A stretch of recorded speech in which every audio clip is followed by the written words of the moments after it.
भारत के शेयर बाजार में एक ऐतिहासिक कदम उठने जा रहा है, क्योंकि नेशनल स्टॉक एक्सचेंज यानी एनएसई अपने आईपीओ के जरिए बाजार में उतरने की तैयारी कर रहा है। करीब 30,000 करोड़ जुटाने के लक्ष्य के साथ यह इशू देश के इतिहास का सबसे बड़ा आईपीओ बन सकता है, जो 2024 में आई Hyundai मोटर इंडिया के 27,859 करोड़ के रिकॉर्ड को भी पीछे छोड़ सकता है।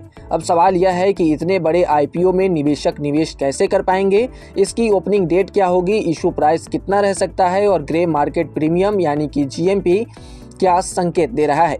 इन सभी अहम सवालों के जवाब जानने के लिए वीडियो के अंत तक बने रहिए, क्योंकि इस वीडियो में हम एनएसई आईपीओ के हर उस पहलू को आसान भाषा में विस्तार से समझने की कोशिश करेंगे। एनएसई द्वारा दाखिल किए गए ड्राफ्ट रेड हेरिंग प्रोस्पेक्टस यानी डीआरएचपी के अनुसार इस आईपीओ के तहत लगभग 14.89 करोड़ शेयर बेचे जाएंगे। खास बात यह है कि यह पूरा इशू ऑफर फॉर सेल यानी ओएफसी होगा, यानी कंपनी नए शेयर जारी नहीं करेगी, बल्कि मौजूदा निवेशक अपनी हिस्सेदारी बेचकर बाहर निकलेंगे। इस प्रक्रिया के जरिए करीब 6% हिस्सेदारी बाजार में उतारी जाएगी। हालांकि आईपीओ की सटीक तारीख अभी घोषित नहीं की गई है, लेकिन डीआरएचपी दाखिल होने के बाद अब अगला चरण बाजार नियामक सेबी की समीक्षा का है। हालांकि एनएसई प्रबंधन के लिए पहले दिए गए संकेतों के अनुसार मंजूरी मिलने के बाद करीब 7 से 8 महीने का समय लग सकता है। ऐसे में उम्मीद की जा रही है कि एनएसई का आईपीओ 2026 के अंत तक मार्केट में लॉन्च हो सकता है। निवेशकों के बीच इस इशू को लेकर काफी उत्सुकता बनी हुई है, क्योंकि एनएसई देश का सबसे बड़ा स्टॉक एक्सचेंज है और इसका बाजार में गहरा प्रभाव है। प्राइस बैंड और लॉट साइज को लेकर फिलहाल कोई आधिकारिक घोषणा नहीं की गई है, लेकिन रिपोर्ट्स के मुताबिक आईपीओ की कीमत लगभग 2,000 रुपए प्रति शेयर के आसपास रह सकती है। चूंकि अभी तक कीमत तय नहीं हुई है, इसलिए ग्रे मार्केट प्रीमियम यानी कि जीएमपी भी सामने नहीं आया है। अनुमान है कि इस वैल्यूएशन के आधार पर एनएसई का कुल मार्केट कैप 5 लाख करोड़ से अधिक हो सकता है, जो इसे देश की सबसे मूल्यवान कंपनियों में शामिल कर देगा। वर्तमान में एनएसई के करीब 1.8 लाख शेयरधारक हैं, जिनमें कई बड़े संस्थागत निवेशक शामिल हैं।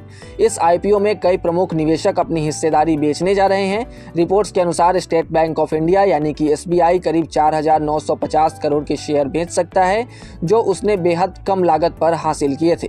इसके अलावा Canada pension plan investment board, Aranda investment Mauritius, bank of Baroda, stock holding corporation of India, general insurance corporation of India, new India assurance, national insurance company और यूनाइटेड इंडिया इंश्योरेंस कंपनी जैसे बड़े नाम भी इस ओएफएस का हिस्सा होंगे। हालांकि एनएसई के सबसे बड़े शेयरधारक एलआईसी, जिसके पास 10.72% हिस्सेदारी है, इस आईपीओ में कोई शेयर नहीं बेचेगा।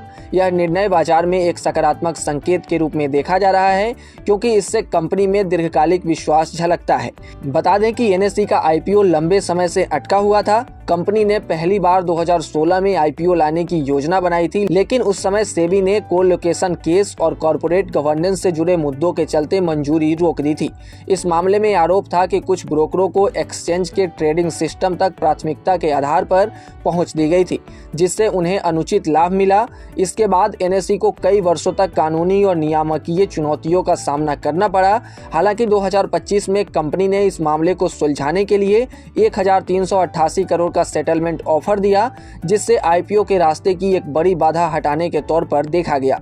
जनवरी 2026 में सेबी की ओर से इस सेटलमेंट को इन प्रिंसिपल मंजूरी मिलने के बाद एनएसई के आईपीओ को लेकर रास्ता साफ होता नजर आया। अब अगर कंपनी के वित्तीय प्रदर्शन की बात करें तो एनएसई ने FY26 में 10,302 करोड़ का मुनाफा दर्ज किया, जो पिछले वित्त वर्ष के 12,118 करोड़ के मुकाबले 15% कम है। वहीं कुल आय की बात करें तो 18,713 करोड़ रही, जो पिछले साल की तुलना में थोड़ी कम है। हालांकि मार्च तिमाही यानी Q4 FY26 में कंपनी का प्रदर्शन बेहतर रहा, जहां मुनाफा 8% बढ़कर 2,871 करोड़ पहुंच गया। इसी दौरान कंपनी की आय में भी 22% की वृद्धि दर्ज की गई और यह 5,360 करोड़ तक पहुंच गई। यह दिखाता है कि एनएसई का कोर बिजनेस मजबूत बना हुआ है और बाजार में इसकी स्थिति स्थिर है। बता दें कि आईपीओ की तैयारियों के तहत एनएसई ने 20 मर्चेंट बैंकर नियुक्त किए हैं, जो इस बड़े इशू को मैनेज करेंगे। इसके अलावा कानूनी सलाहकारों की भी नियुक्ति की गई है, ताकि पूरी प्रक्रिया सुचारू रूप से पूरी की जा सके। अब बाजार की नज़रें सेबी की अंतिम मंजूरी और आईपीओ की तारीख पर टिकी हुई है। कुल मिलाकर एनएसई का आईपीओ सिर्फ एक फंड जुटाने का जरिया नहीं, बल्कि यह भारतीय पूंजी बाजार के इतिहास में एक बड़ा मील का पत्थर साबित हो सकता है।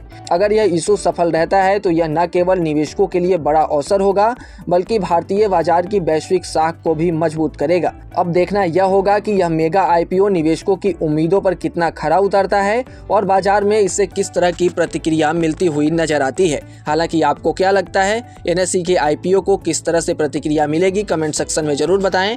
और ऐसे ही तमाम अपडेट्स और शेयर मार्केट से जुड़ी तमाम जानकारी के लिए आप बने रहें गुड रिटर्न्स डिजिटल के साथ।